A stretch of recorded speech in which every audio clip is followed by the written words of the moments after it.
Greetings, viewers. Tyler from BurlyMan Gaming here on camera for my E3 video. What I thought of E3 2019. It was an interesting E3 this year. Not PlayStation and Sony not being there. I thought that was kind of odd, and I kind of thought they were going to do a state of play during the time, but they didn't. So that's definitely odd. But Sony did get coverage in the form of all these third-party games and the trailers through other conferences kind of give them some coverage. So I'm going to move on. I'm not going to go over every announcement, every announcement for everything, because I'll be here for 4 hours and not everything I have a thing to talk about. So, anywho, let's start off with Microsoft. They showed quite a lot. Lots of trailers. Like Halo Infinite, which is going to be a launch title for the Scarlet, from what I gathered, in 2020. Fine, I get and understand that. You've got Gears 5. I'm not really interested. No exclusive Xbox One game that they were showing made me want to go buy it. They had a lot of third-party stuff, and good on them. But I kind of wished you got to give me a better reason that I stuck with buying an Xbox One, or if I was new and wanted to buy the Xbox One. You got to give me a little bit more, Microsoft. Giving a new Elite controller. I never bought the Elite controller. I never heard too much afterwards if people really liked it or not. So making a second model, interesting. But the big news that came out of this is Project Scarlet. We didn't see the hardware. We saw potential of what it can do. It's interesting, but didn't give me enough to I have to have this. They're heavily betting with Halo because that's worked well for Microsoft, in all honesty. But I need a little bit more. The nice thing is what I found out, I don't know if it was after the conference, is that your Xbox One controllers are all compatible up. So if I sold my Xbox One but kept my second controller, I can use that on the Scarlet. Great idea. Nothing wrong with that. So maybe sticking to a similar controller, nothing wrong with that. Yeah. Overall, it's not the best Microsoft one they've had, but it's definitely not their worst. It was average. Next, go to Bethesda. Bethesda didn't really show too much that I was kind of even interested. Like Doom, yeah, great. Elder Scrolls Blade, a mobile kind of game on the Switch, no thanks. And we really didn't get much on Elder Scrolls 6. I was kind of hoping for an Oblivion kind of up-res and port it out to the consoles. Nothing. So Bethesda, I wasn't expecting much, and I didn't get much. There was more Fallout 76 shit. I'm surprised they're actually putting any effort, because how badly they botched that launch. I would have figured they would have kind of just yeah, it's going to die anyways. Let's let it die. So, the conference I wish I watched live, which was the PC Gamer one, I don't have much to say. Oh, and I forgot to mention this with the Xbox, Microsoft. I did forget. It is important to state that they're using their Game Pass. Now you can access it on your PC, and your first 30 days $1. That's great. Access both Gears 4, Gears Ultimate, I think the Master Chief Collection, but you're also getting Forza and all that. Especially for your first 30 days, only $1. It is a smart business plan, because you will get people that'll sign up. I know a few that are on the teetering edge because they want to play Forza, and being able to play it on your computer, that's smart. Give them credit. Yeah. PC one, I didn't really much. Square, the one I wish I stayed up for and watching instead of going to sleep. We got a new trailer, Final Fantasy VII. I know a trailer had already leaked and give us the release date. It looks gorgeous. PS4 only. We got the release date of March 3rd, 2020. And 3 freaking different physical editions. Great! My problem is, I have a little rant here. Like, the trailer looks good. We saw Tifa in the reveal. Saw a little bit more Midgar. There's stuff about the physical editions here.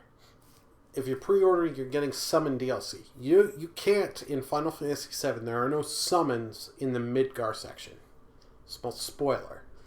Second thing. They've announced that this is going to be an episodic. I do not want to spend $100 because I will buy the deluxe edition with the soundtrack, the steel case. I'm not going to buy the $300 edition, which is like $400 or $500 here in Canada. Just to get the bike. As cool as that is, not worth my money. But I don't want to buy the game and then be like, oh, you've now completed this half. You're going to have to wait 6 months till we release it. Now here's the next thing. And then that time, oh, we'll release another edition that now has another disc that now has this, and you have to buy this collector's edition. I want, if I'm going to buy the physical edition of the game, I want the full freaking game.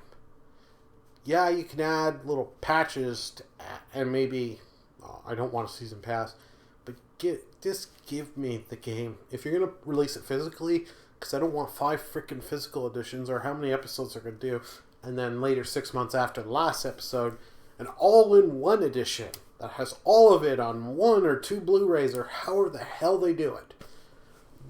I want one physical edition and I have the game. So, figure this out. You have some time. Please, Square, figure this out. Like, I figured I'd get that out of the way. I've seen some people talk about it, not as much. The Final Fantasy L8 coming to Switch, PS4, Xbox One. Actually surprised, because they've ported 7 and 9, but 8 has always kind of got the underwhelmed treatment. I've been trying to play 8. I finally beat the first disc, got to the second disc on my Vita, and just stopped because it runs like crap on the Vita. Didn't run any better, I find, on the actual PS3 or running it off the PS1 or 2, but the Vita just worse.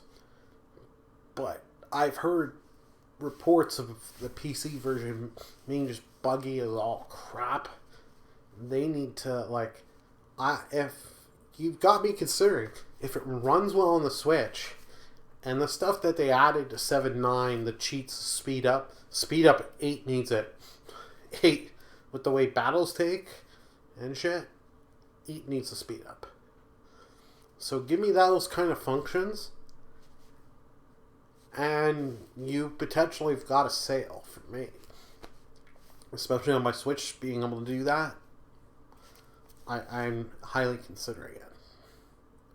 So, that's something to look out forward to. Crystal Chronicles remaster of the original. Didn't think we were going to get that, but it's neat. I've played very little of the original Crystal Chronicles or any of the Crystal Chronicles games. I have the first one on GameCube. Neat. And I think, if I'm not mistaken, you can play it wirelessly, but through online Wi-Fi and stuff. I wouldn't want to play this game on my phone because it's also getting ported to iOS and Android. I get it, mobile is big, but I can't see a lot of people buying it on mobile.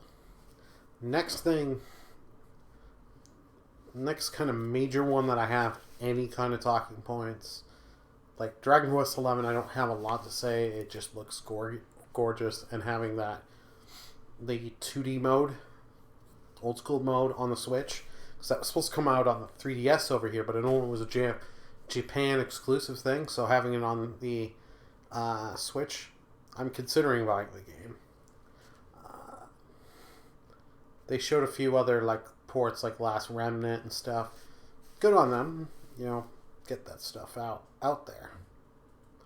The Avengers game looks good. Many people. I'm not surprised by the team they showed of characters. I kind of wished it wasn't just a CGI trailer and we got to see some gameplay. But the game's coming out in May of next year, so we'll have to wait and see till then.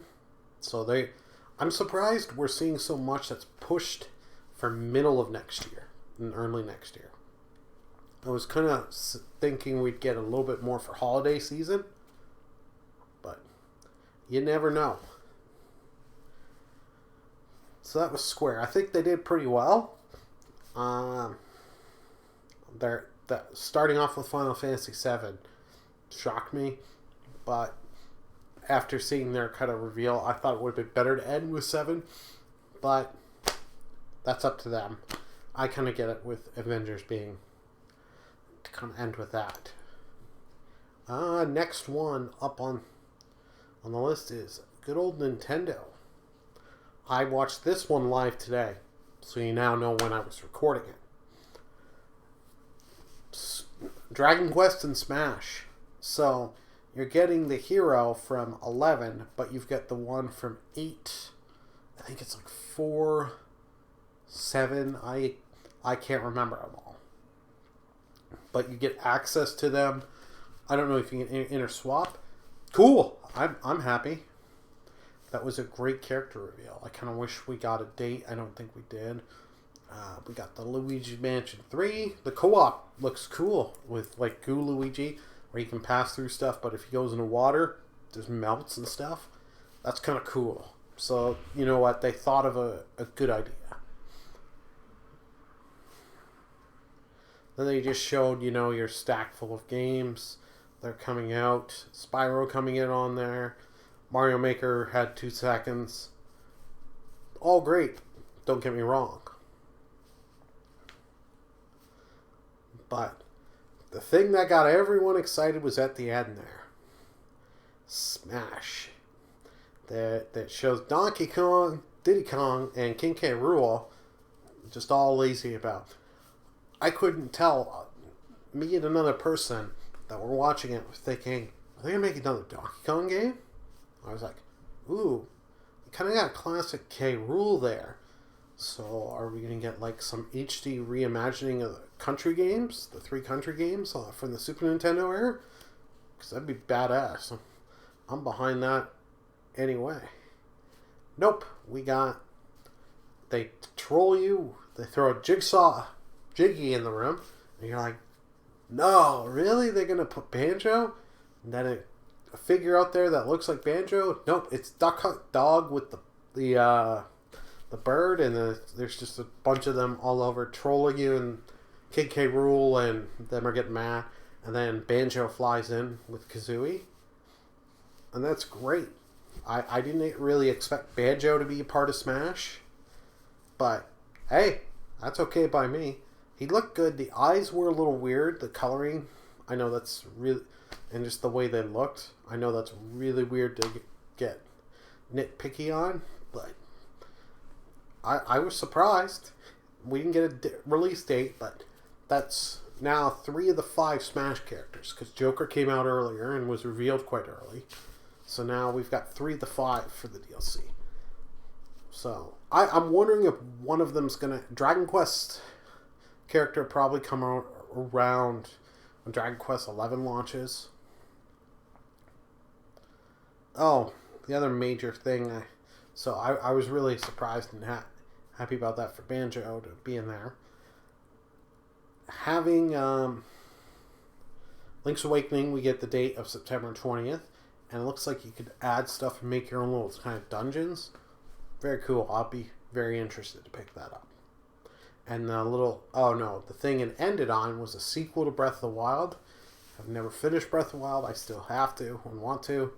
So, it's very interesting. It was a very good conference for Nintendo. They pretty much have the best. I only want to say Square just because of the Final Fantasy VII stuff, but I have to give it to Nintendo. They did a really good job. They just showed a lot. They didn't do too much talking and monologue of other crap. I didn't really mention Ubisoft because there's just not much I really could mention. I know that may make some people mad, but Nintendo, you had the one little joke with the new president, Doug Bowser, and Bowser and him, and that was great.